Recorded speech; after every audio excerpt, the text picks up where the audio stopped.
السلام عليكم ورحمة الله وبركاته. سلوا هذا ولا ريال مقعي عبد الله محمود. ما أنت وحين قادنا إن عشر كانوا كسب سنة Green GDP. Green GDP مركم حنقونيا. Green GDP وحنقونيا مركي وحصو صار كي دلك. سنة كستوى حوي وطن كستوى وحصو صار GDP جيسة. وواحد جدا معهن دن وحوي وقابل سنة إنه statistics كا وسمايو وحكتها صور وصو صاروا سنة كا GDP جا وصو صار كجود وطن كو سمايي مركا وحصو صار كجود مركي لصور بواحد لجج قرتي لجج جرو damage كا مركي وحصو صار كلا سميني damage كا environment كا وجيستين وحصو صار كقرتي لسميني environment كا damage كلوجيستي قرتي لجج جرو بواحد لها green GDP وهذا مريكان كو كaleeto goortii shirkaduhiisu wax soo saarayaan qaac bay sii deynayaan marka dawladdu waxay samaysaa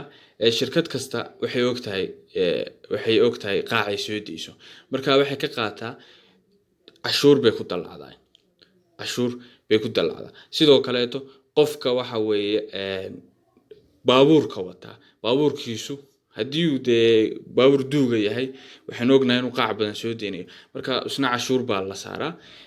nin kastana waxa weeye inta uu baaburku wato qaac uu soo deynayo cashuurahan lagu saaraa marka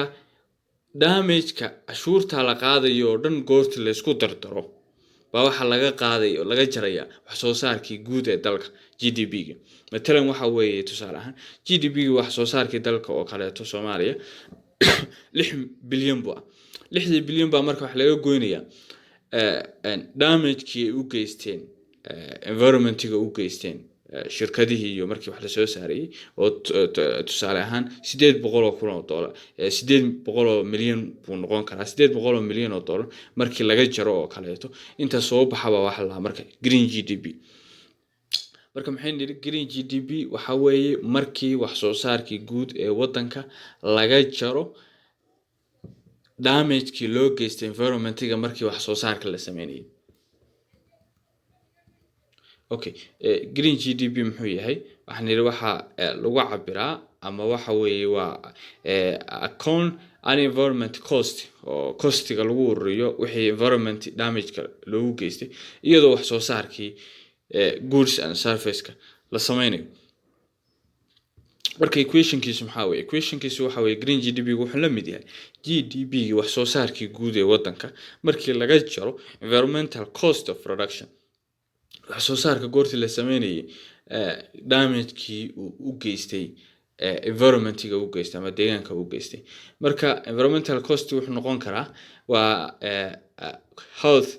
and agriculture and industrial cost markii yani waxyaalahan oo dhan ay soo saarayaan pollution oo kale industrial warshado ay sababayaan air pollution oo kale ama water pollution bay sameeyaan marka waxyaalahan oo dhan costigan goortii laga jaro baa marka waxa la green GDP costiguna wuxuu noqon karaa marka waxaan soo sheegnay industrial costiga kan laga qaaday oo kale marka maanta casharkeeni intaasan ku soo gabagabeynaya waxaan rajaynayaa inaad si fiican u fahanteen macnaha green GDP aad